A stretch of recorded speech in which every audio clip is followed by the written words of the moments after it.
यजामहे सुगन्धिं पुष्ट्यवर्धनम् उर्वारुकमिव बन्धनान् मृत्योर्मुक्षीयमामृतातो मृत्युञ्जेश्वराय नमः। नीलाञ्जनसमाभासं रविपुत्रं यमाग्रजं छायामार्ताण्डसम्भूतं तं नमामि शनैश्चरम्। ఓం శం శనైశ్చరాయ నమః. జ్ఞానసిద్ధిని వీక్షిస్తున్నటువంటి ప్రేక్షక మహాశయులందరికీ కూడా శని యొక్క అనుగ్రహము, మృత్యుంజయేశ్వరుడి యొక్క అనుగ్రహముతో మీరు పడుతున్నటువంటి కష్టాలన్నీ తొలగిపోయి ఎంతో ఆనందకరమైనటువంటి జీవితము శని భగవానుడు మీరు చేసే కర్మల ద్వారా ప్రసాదించాలని ఆశిస్తూ ముఖ్యంగా ఈ వీడియోని ఎవరైతే గనక స్కిప్ చేయకుండా పూర్తిగా చూడండి. అది ఎన్ని నిమిషాలు అనేది కాదు. ఎందుకంటే కాలాన్ని శాసించేవాడు, కాలం లోపల మనల్ని అందరినీ కూడా ఇబ్బందులు పెట్టేవాడు, ఆనందపరిచేవాడు శని భగవంతుడు మాత్రమే మనకున్న నవగ్రహాలలో. కాబట్టి ఆయన కొన్ని రాశుల వారికి మేషాది మీనరాశి పర్యంతము ఆయన పరిభ్రమించేటటువంటి కాలంలో ఇప్పుడు మార్పు కలుగుతోంది. జూలై 27వ తేదీ నుండి డిసెంబర్ 11 వరకు కూడా శని భగవంతుడు మీనరాశిలో రేవతి నక్షత్రంలో ఇప్పుడు జూలై 27వ తేదీ 2వ పాదంలో ఉండి వక్రించి అదే రాశిలో ఆయన యొక్క కిరణాల ప్రభావము ముందు రాశుల మీద తక్కువగా పడేటటువంటి సమయం.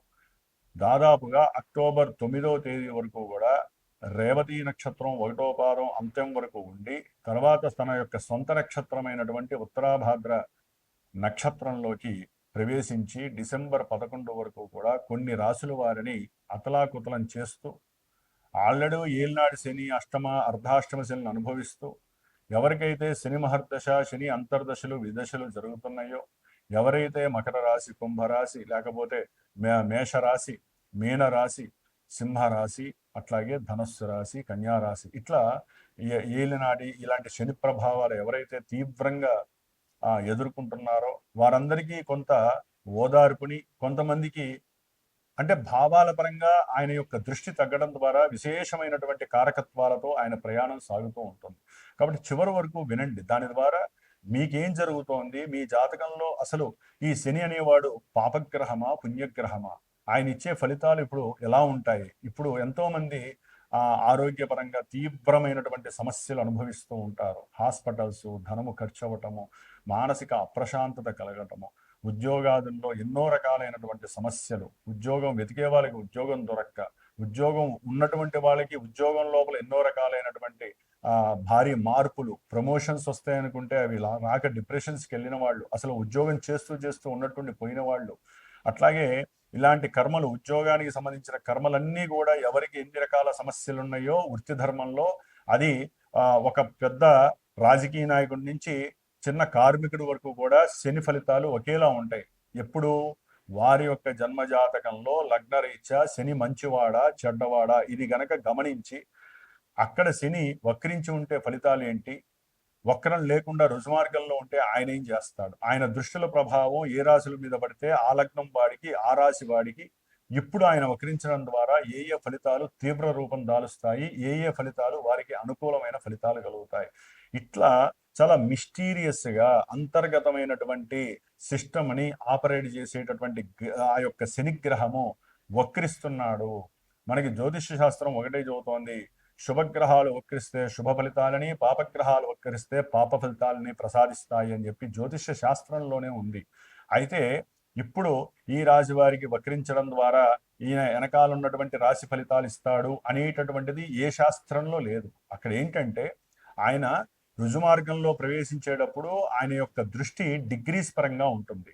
అంటే ఇప్పుడు సపోజ్ మనము మీనరాశిలో 20 డిగ్రీల చేంజ్లో ఆయన ప్రయాణం చేస్తూ ఈ 26 వరకు కూడా ఆయన యొక్క దృష్టి మనకి దాదాపుగా వృషభ రాశి 20 డిగ్రీల నుంచి మిథున రాశి 20 డిగ్రీల లోపల రోహిణి నక్షత్రం, మృగశిర నక్షత్రం మీద పడుతోంది.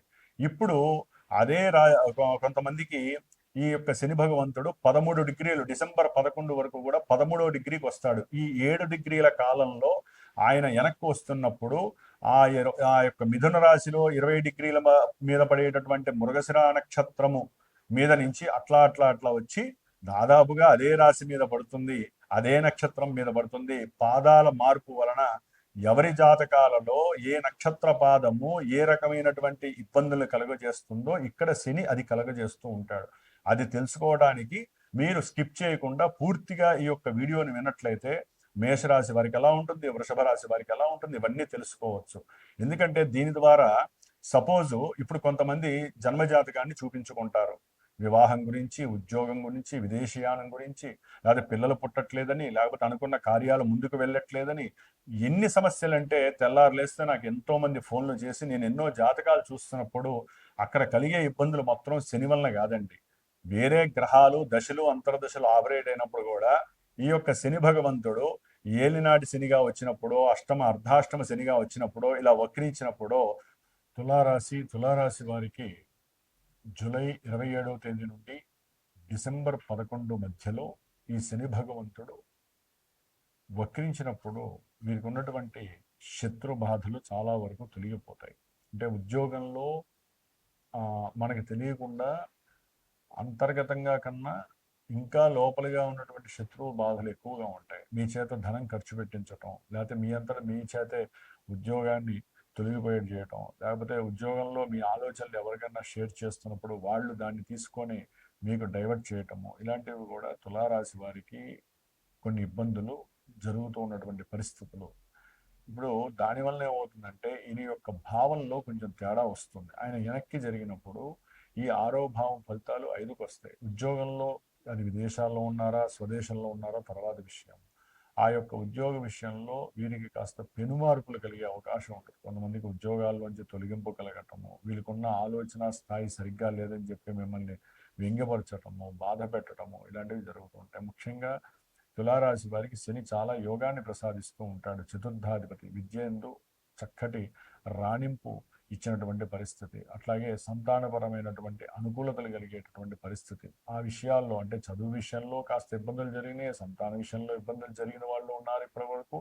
ఇప్పుడు ఆ విషయంలో వీరికి చాలా అనుకూలమైనటువంటి పరిస్థితులు కూడా ఈ యొక్క శని భగవంతుడు వక్రించిస్తాడు. జన్మజాతకంలో చదువుకునే విద్యార్థులకైతే ఈ అనుకూలతలు, ముఖ్యంగా ఎవరైతే రియల్ ఎస్టేటర్స్ ఉన్నారో వారికి చక్కటి లాభాలు కలిగజేసే పరిస్థితి కూడా కలుగుతోంది. ఇప్పటి వరకు శత్రు బాధలు, రుణబాధలతో ఎవరైతే బాధలు పడ్డారో, అనారోగ్యపరంగా ఇబ్బందులు పడుతున్నారో వారందరికీ కూడా తగ్గే పరిస్థితి కలుగుతుంది. చదువు రీత్యా విదేశాలకు వెళ్ళాలి అనుకున్న వారికి ఇది కొంత అనుకూలమైనటువంటి సమయంగా భావించాలి. వీరికి ఉన్నటువంటి ఉపాసనా శక్తి కానీ, వీరు చేసేటటువంటి పూజా ధర్మాలు కానీ ఇప్పుడు కాస్త ప్రకటితమయ్యేటటువంటి పరిస్థితి కలుగుతుంది. వీరి ఆలోచనలకి గుర్తింపు అధికంగా లభించటము, వీరికి ఉన్న అప్పులు తీర్చుకునే ప్రయత్నాన్ని చేయటము, ఆహ్లాదంగా ఉండటము, ఆనందంగా ఉండటం. కొంతమందికి ఏదైనా వెహికల్ కొనేటటువంటి ఆలోచన ఉన్నట్లయితే దాని వైపు పెట్టుబడులు, అంటే దాని పరంగా ఎవరైనా అప్పిస్తారా బ్యాంకుల పరంగా కానీ ఎవరైనా అనుకునే ఆలోచనలు కలగటము, అది కూడా వారికి సిద్ధింప జరగటము, ఇలా కొన్ని శుభకరమైనటువంటి విషయాలు జరుగుతున్నాయి. జన్మజాతకంలో వీరికి చదువుకునే వాళ్ళకి ఆ యోగం ఉందా లేదా, వివాహపరమైనటువంటి అనుకూలతలు ఉన్నాయా, ప్రేమ అనేటటువంటి ఫలిస్తుందా లేదా, లేకపోతే మేము అనుకున్న పనులన్నీ అసలు ముందుకు వెళ్తాయా లేదా, ఇవన్నీ ఎక్కడ తెలియజేస్తాయంటే జన్మజాతకంలో మాత్రమే తెలియజేస్తాయి. అట్లాగే ఈ యొక్క తులారాశి వారికి వక్రించినటువంటి 6లో ఉన్నటువంటి వక్రించిన శని వలన ఏంటంటే శత్రు ఇందా చెప్పినట్టుగా రుణాలు తగ్గుతాయి అంతే, పూర్తిగా వెడలిపో. ఎందుకంటే ఆయన 5వ భావంలోకి రావట్ల, ఆయన ఉన్నటువంటి స్థానంలో ఆ యొక్క తీక్షణ తగ్గుతుందన్నమాట. ఇంకా స్లోగా నడవడం ద్వారా, ఆల్రెడీ స్లోగా నడుస్తాడు, ఇంకా స్లోగా ఆయన నడవడం ద్వారా ఆ భావాల మీద ఎఫెక్షన్స్ తగ్గుతాయి. కాబట్టి ఉద్యోగం పోతుంది అనుకొని భయపడినటువంటి వాళ్ళకి కొంతమందికి నిజంగా ఆ భయము కాస్త నిజమవుతుంది, కొంతమందికి ఆ భయం కాస్త లేదు, ఇంకా మనం అంత తొందరగా మన జోలికి రారు అనేటటువంటి పరిస్థితి కూడా కలుగుతుంది. ఎందుకంటే ఇక్కడ జోలికి ఎందుకు చదువుతున్నామంటే జాతకంలో వారికి ఏం జరుగుతున్నాయో తెలియదు కదా, దశలు అంతర్దశలు. కాబట్టి అందరికీ ఇవే జరుగుతాయని పెద్ద మనం లెక్క పెట్టుకోవాల్సిన అవసరం అయితే ఉండకపోవచ్చు. కాబట్టి కొంచెం ఆలోచనల విషయంలో జాగ్రత్తగా ఉంటే, ప్రయాణాల విషయంలో జాగ్రత్తగా ఉండండి. బంధువులతో మాట్లాడేటప్పుడు కానీ, మీ ఆరోగ్య విషయంలో కానీ, పెట్టుబడులు పెట్టే విషయంలో కానీ 1-4 సార్లు జన్మజాతక పరీక్ష చేసుకుని పెట్టుకోండి. అనవసరంగా పెట్టేసి శని వక్రిస్తున్నాడని చెప్పి మాకేదో లాభాలు వస్తాయి, మా ఆలోచనలు వికసితం అవుతాయని చెప్పి ఎవరు ఆలోచించరు. ఒకటి ముఖ్యంగా ఉద్యోగ వ్యవస్థలో మీ ఆలోచనలు షేర్ చేయండి. తులారాశి వారు వచ్చే లాభం గురించి శని ఆలోచించుకుంటాడు. ఓం శం శనైశ్చరాయ నమః.